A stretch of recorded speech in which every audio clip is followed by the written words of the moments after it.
Arestado ang dalawang lalaki sa Quezon City matapos mang-hold up ng isang babae sa isang footbridge sa EDSA. Aminado ang dalawa sa pang-hold up dahil daw sa tindi ng pangangailangan. May unang balita si James Agustin.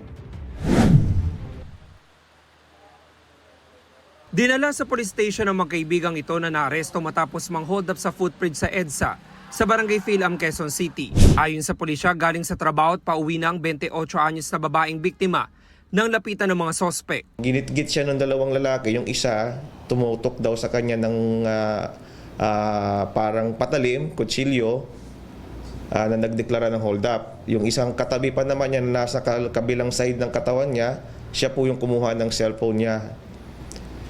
So after po makuha, naglakad ng parang walang nangyari, binantaan po yung na kapag gumawa siya ng eksena, babalikan siya at baka saksakin. Agad daw na nakahingi ng tulong ang biktima sa mga pulis na nakatalaga sa lugar. Nabawi mula sa mga sospek ang isang patalim at ang cellphone ng biktima. Sa police station, positibong kinilala ng biktima ang dalawa na ng hold up sa kanya. Bukod sa mga ebidensya, nakuha rin mula sa mga sospek ang iba pang cellphone na base sa investigasyon ng pulisya hindi pagmamay-ari ng dalawa. We are still coordinating sa ibang police units natin. Baka mayroong mga reported sa kanila na mga nawalan or nabiktima rin po nitong dalawa. Aminado naman na magkaibigan na silang nang hold up sa biktima. Kailangan din po namin talaga ng pera, sir. Tulad ko po, operahan po kasi yung anak ko, sir.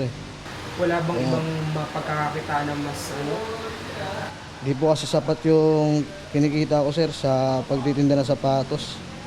150 lang po kasi yung sinasahod ko po doon araw-araw, sir.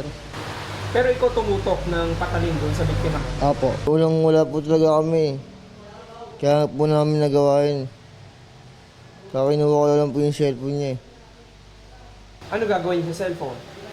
Binenta na lang po namin. Kaugnay naman sa iba pang cellphone na nakuha sa kanila. Nakuha po namin lahat yun, ma'am. Nakakuha niyo lahat yun? Opo. Minsan po sa Muñoz po. Sinampahan na mga sospek ng reklamong robbery. Ito ang unang balita. James Agustin para sa GMA Integrated News.